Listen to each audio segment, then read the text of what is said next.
From Alpine innkeepers to French financiers, the rise of the Paris brothers. It has been remarked that the old French monarchy was a despotism tempered by epigrams.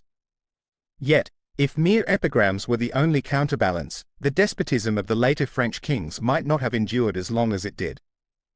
Today, we delve into how individuals of sterling sense and ability emerged from obscurity to influence the very fabric of French history. This is the story of the Paris brothers, who rose from humble innkeepers to become pivotal financiers and patriots in a tumultuous era.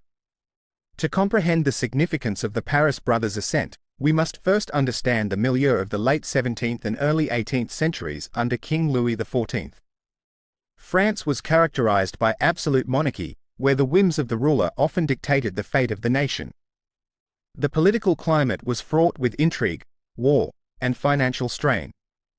Despite the veneer of grandeur, the kingdom grappled with administrative inefficiencies and the repercussions of incessant warfare.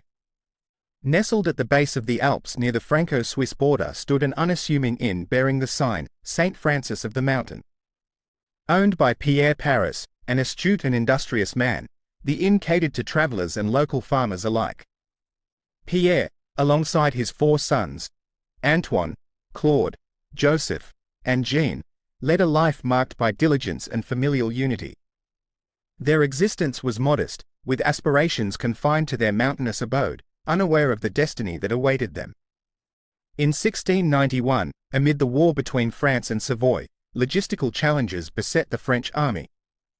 Jérôme Philippot, Count of Pontchartrain, then Minister of Marine and Finance, proposed forming a company to supply the army, aiming to streamline operations. However, this initiative encroached upon the purview of the war minister, sparking internal conflicts. Seizing an opportunity to undermine his rival, the war minister decreed that the army should mobilize by the 1st of May, an unrealistic demand given the harsh winter and impassable roads.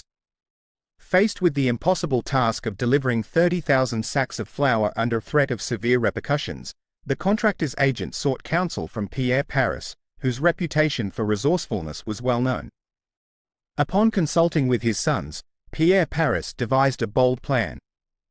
Antoine journeyed to Lyon and persuaded the city's magistrates to loan the grain reserved for famine emergencies, pledging to replenish the stocks once navigation resumed in spring. Demonstrating remarkable leadership and negotiation skills, he secured their cooperation. Simultaneously, Claude procured 1,000 mules, organizing caravans to transport the grain through treacherous mountain passes. Laborers were mobilized to break ice and ready barges, ensuring they capitalized on the earliest possible moment to utilize waterways. Their concerted efforts culminated in the timely delivery of essential provisions, effectively averting a crisis for the French army. The success of this ambitious operation did not go unnoticed. Rewarded and recognized for their invaluable contributions, the brothers found provincial life increasingly constraining. Their experiences had ignited ambitions beyond the confines of their Alpine home. Relocating to Paris, they immersed themselves in the capital's dynamic environment. Antoine briefly served in the King's Guards, while the others secured positions within the contractors' offices.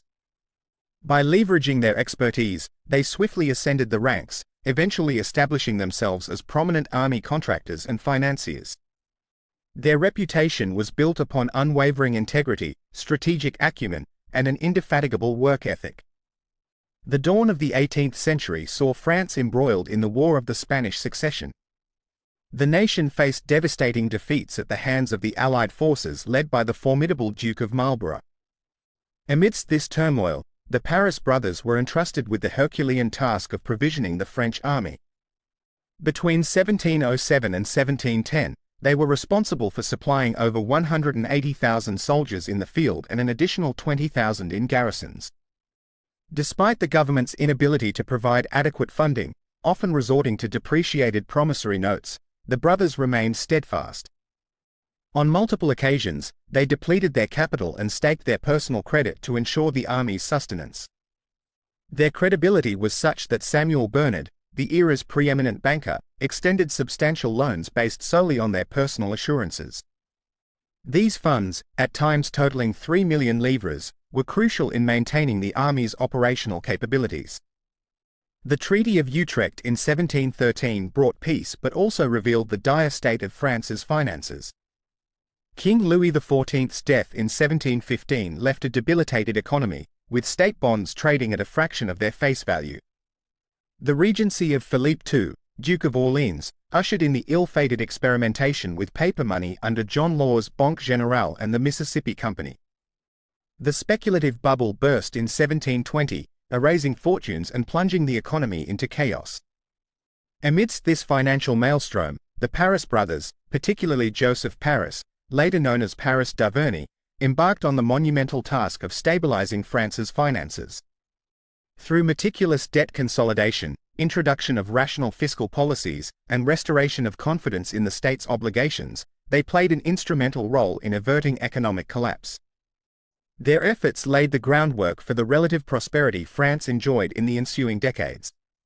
Their ascent, however, was not without setbacks.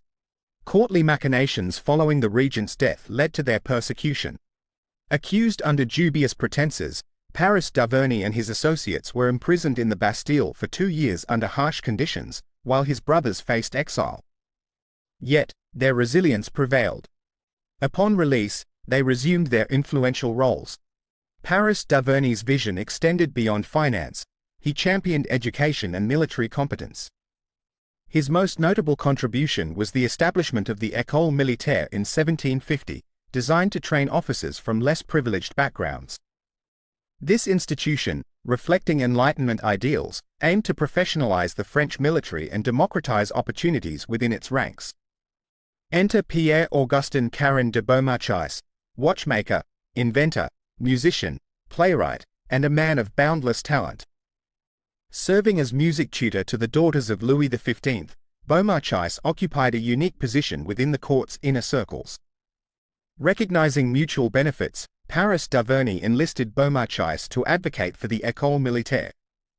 Through astute maneuvering, Beaumarchais persuaded the royal family to visit and endorse the institution, thus elevating its status.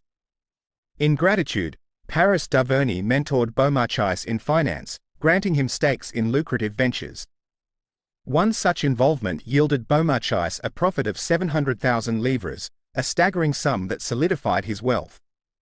This alliance exemplified how strategic partnerships could yield mutual advancement, even within the constraints of an autocratic society. In reflecting upon the epoch of the Paris brothers, we observe a period where individual initiative navigated and mitigated the inadequacies of absolute monarchy. Paris d'Averny and his brothers exemplified how dedication, intellect, and integrity could influence national destiny, even when operating under capricious rulers like Louis XV and figures such as Madame de Pompadour. Their legacy prompts us to consider the impact that tenacious and ethical individuals can have, regardless of systemic obstacles. As we examine the complexities of governance in any era, let us acknowledge the potential for remarkable contributions from those who dare to envision and enact positive change. Thank you for joining us on this exploration of the Paris brothers' extraordinary journey from humble innkeepers to influential financiers and patriots. If you found this analysis insightful, please like, share, and subscribe for more deep dives into the intricacies of history.